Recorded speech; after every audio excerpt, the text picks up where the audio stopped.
Kemudian PT BKB melalui VNZ menyepakati permintaan tersebut dengan besaran 1,5 miliar kepada MLY sebagai uang apresiasi dengan adanya uang sharing untuk VNZ.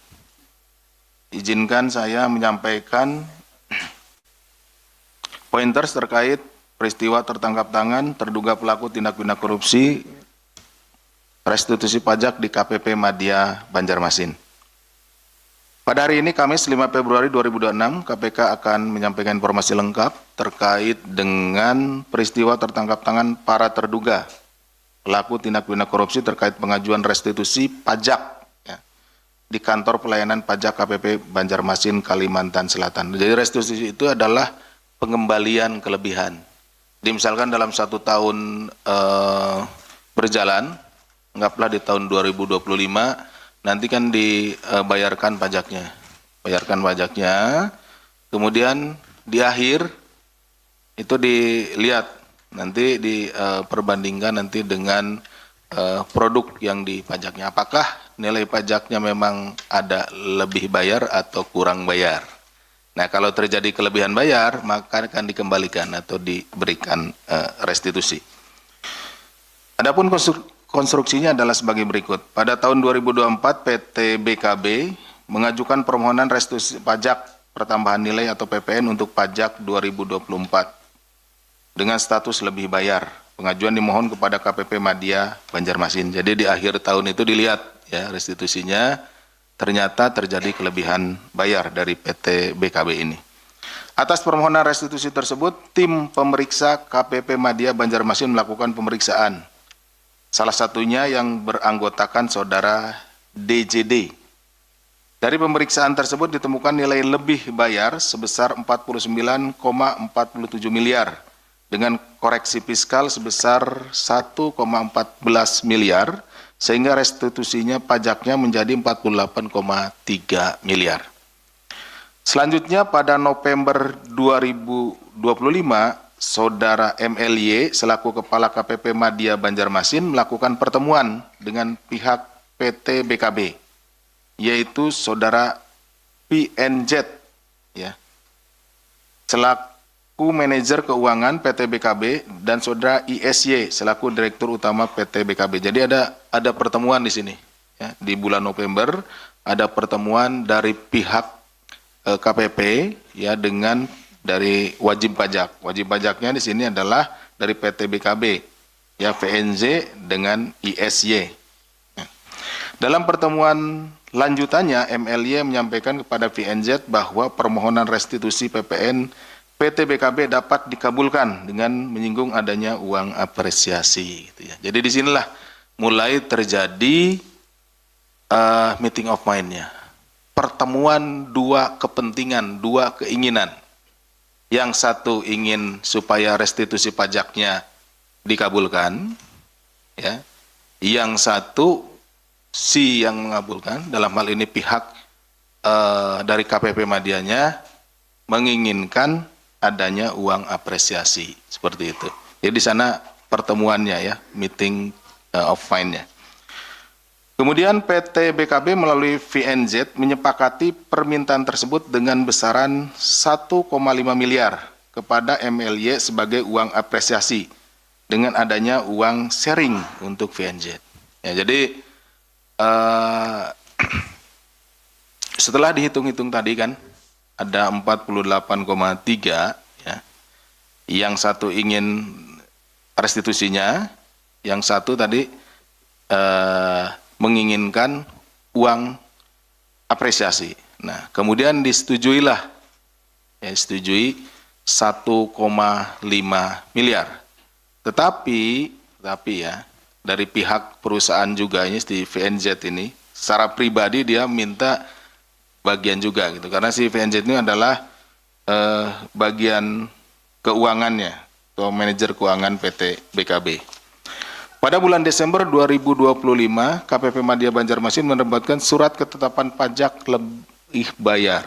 Jadi itu untuk dibayar restitusi itu harus ada surat SKPLB, surat ketetapan pajak lebih bayar, dan surat keputusan pengembalian kelebihan pembayaran pajak, SKP KPP, dengan nilai restitusi yang disetujui yaitu 48,3 miliar.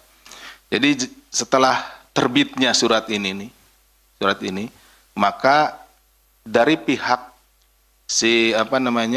keinginan pihak PT BKB ini sudah terpenuhi gitu. Karena tanpa terbitnya surat ini, maka nggak akan cair si uang restitusinya itu. Bahwa setelah restitusi dicairkan pada tanggal 22 Januari 2026 ke rekening PT BKB, DJD menghubungi staf VNJ untuk meminta bagian dari uang apresiasi yang disepakati, di mana uang tersebut dicairkan oleh PT BKB dengan menggunakan invoice fiktif. Ya, karena begini, maksudnya invoice fiktif ini begini. Tentunya setiap pengeluaran di perusahaan, ya perusahaan manapun, ini termasuk di perusahaan BKB ini, itu harus melalui pencatatan, ya pencatatan di pembukuannya tentunya. Tidak mungkin dia mengeluarkan uang 1,5 miliar dengan tulisan bahwa itu adalah untuk uang apresiasi. Seperti itu. Jadi dibuatlah invoice fiktif supaya uang tersebut bisa keluar. Misalkan untuk pembelian barang dan lain-lain gitu ya. Padahal barangnya tidak ada. Tidak ada pembelian itu, tidak ada transaksi itu, tapi uangnya kemudian ditarik dan dikumpulkan. Setelah jumlahnya 1,5 miliar, nah nanti itulah yang akan diberikan sebagai uang apresiasi. Kemudian VNJ langsung menemui MLY, jadi setelah jumlahnya tadi 1,5 miliar ya, di sebuah restoran untuk membahas pembagian jatah uang apresiasi dan disepakati pembagiannya sebagai berikut. Saudara MLY, ini selaku Kepala KPP Banjarmasin sebesar 800 juta rupiah. Saudara DJD, ini anggotanya ya, anggotanya MLY sebesar 200 juta ya pemeriksanya ini. Kemudian saudara VNZ sebesar 500 juta rupiah ya. Bahwa kemudian PNZ bertemu dengan DJD untuk memberikan uang yang disepakati sebesar 200 juta.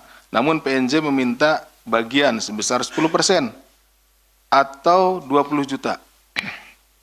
Sehingga DJD menerima bersih sebesar 180. Dan uang tersebut telah digunakan DJD untuk keperluan pribadinya. Jadi ada simbiosis ya, simbiosis mutualisme walaupun ini dalam konteks yang salah gitu ya. Ada saling menguntungkan di antara mereka, di antara si oknum KPP Banjarmasin ini dengan bagian keuangan di PT BKB. Jadi ada pembagian kembali.